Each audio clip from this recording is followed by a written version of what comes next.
Get ready. 10 seconds. 5 seconds. Start. Madam Deputy Chairman, I welcome this opportunity to make a few observations during the discussion on the finance bill. At this stage, therefore, it is better to use this opportunity to make a survey of the economic situation and find out what the present condition of the people is, whether they are satisfied, and if they are not satisfied, what the reasons are. I feel this responsibility is greater today when the American aid is likely to be reduced, and therefore we have got to stand more on our own legs.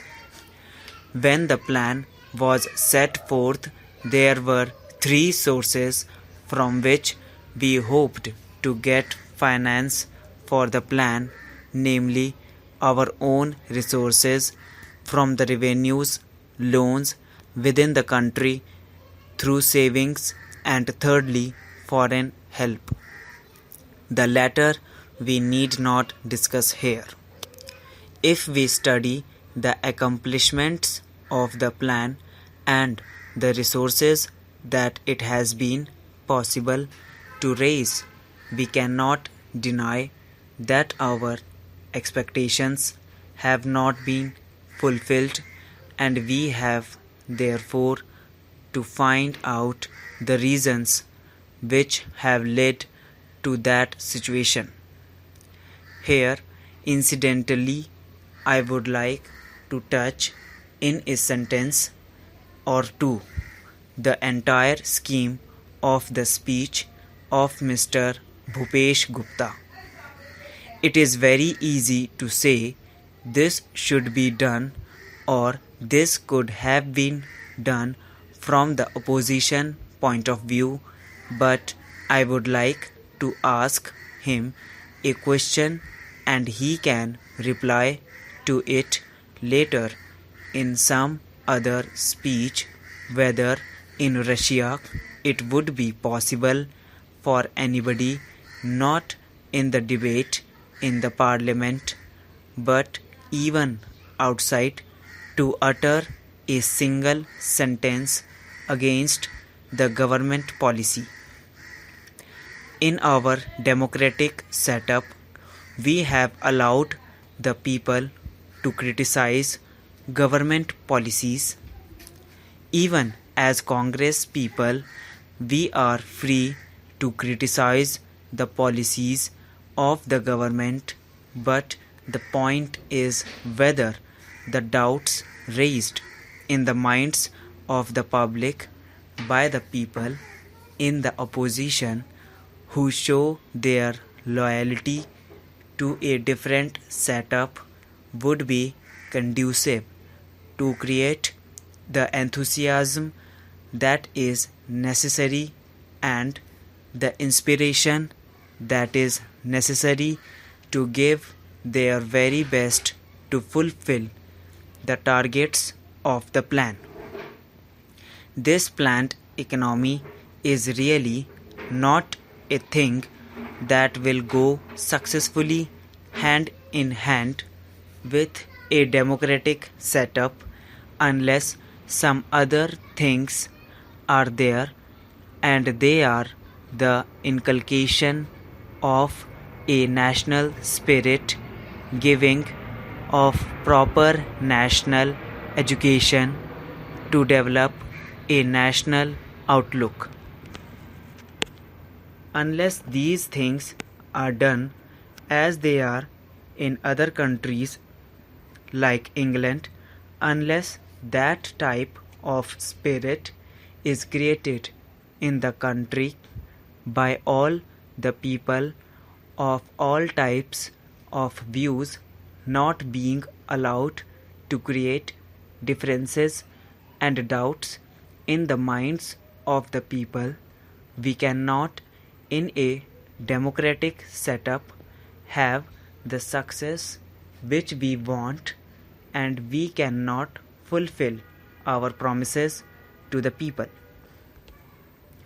Without going further into the aspect which really came to my mind as a result of the long speech of Mr. Bhupesh Gupta, I would like to make a few suggestions so that a proper attitude towards giving of one's best to the plan and to raise the national economy can be developed. I would like to make 3 or 4 points. Firstly, we have to see that we take steps to check corruption at any level, whether it is among the people, in the public sector, or among the officials. Then we have also to see that we give a proper type of education, rouse a proper spirit of service. We must also check the trends for inflation and also lay stress on austerity so that the people will feel that there is something at stake. I would not like to take much time off the house. The main problem in our country is the growing population, and in spite of all the efforts that are made to raise the standard of living and raise production, etc., the results are not as easily perceptible as they should have been.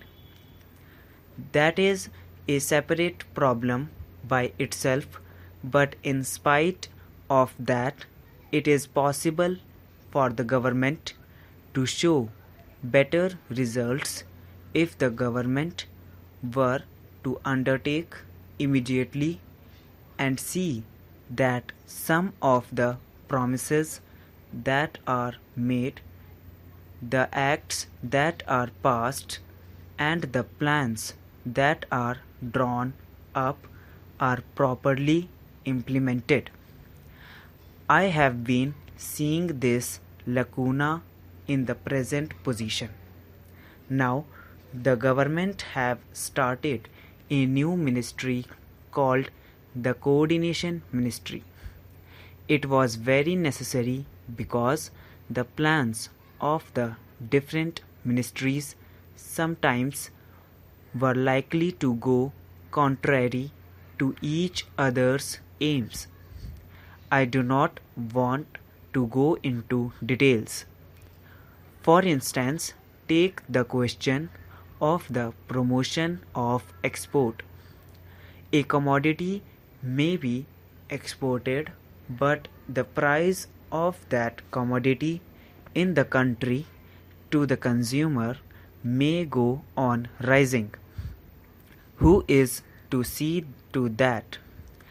Take tea, for example.